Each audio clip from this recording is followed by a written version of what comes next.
That footage you just watched, that's not from a film camera. That's from a Sony ZV-E10. And the only thing standing between that and looking like a phone video is one plugin. I want to show you exactly how I got there. So this is what I started straight out the camera.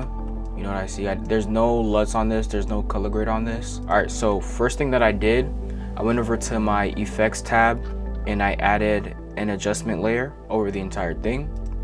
And then I went ahead and went to my colors tab. So the first thing that I did is went ahead and put the Dehancer plugin on the adjustment layer. And as you can see, like the image is like blue, like what is this? It looks crazy. So on the right hand side, you can see that it says source. I went ahead and did choose camera. For vendor, I chose Sony and Sony ZV-E1, and then I put it what I shot it as. So this is like the baseline of what I started everything at. I turned the exposure down just a bit to get some more contrast, to get it a little darker, because over here is like overexposed. So I turned the exposure down a little bit. That's all I did. When we go to film, I kept it at Kodak Vision 3 250D. I increased it a little bit. Yeah, so I really wanted the blacks to stand out, so I increased the black point just a little bit, and I decreased the white point just a little bit too, just to make it feel more moody. Now the next thing that I did for film grain, I kept it the same. I like how it doesn't look too overdone, too over processed. For halation and bloom, I enabled both of them. It lifts up the image a little bit. I don't know how to explain it, but like it makes it like pop out just a tad bit, and I like how they look, so I added those.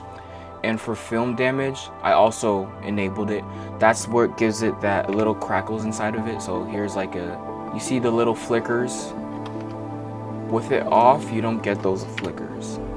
It's just a static shot. But I think the flickers add that realism that you get from if you shoot on film. Those little flickers and those black lines. And for film breath, I enabled it, but I lessened the impact because I didn't want too much of the film damage. That's where you get like that different coloration. You see how it's like the color tones are kind of shifting a little bit. Yeah, that's the film breath, and I kept that on. To end everything off, I did enable the vignette, and I wanted it to so the edges are a little bit darker than the entire image. So this is with it off and this is with it on. You can see the edge is a little bit darker than the center of the image. So I wanted to do that also. So the question is Dehancer worth it? I think it's worth it if you're chasing like that vintage old style look. You can't really get that from LUTs. But with this film emulation plugin, you can add that film breath, you can add that film damage, you can increase the black point, white point, and get that specific image that you're looking for. If you're someone like me who doesn't have technical experience with coloring, and if you just go by how the image feels and looks, then I think this plugin is amazing for you. The learning curve is gonna be, like, you're gonna get it quick. Thank you so much for watching that video, and thank you to the Dehancer team for allowing me to review their product. They've also given me a promo code of 100 that you guys can use to get 10% off of any plan off of their website.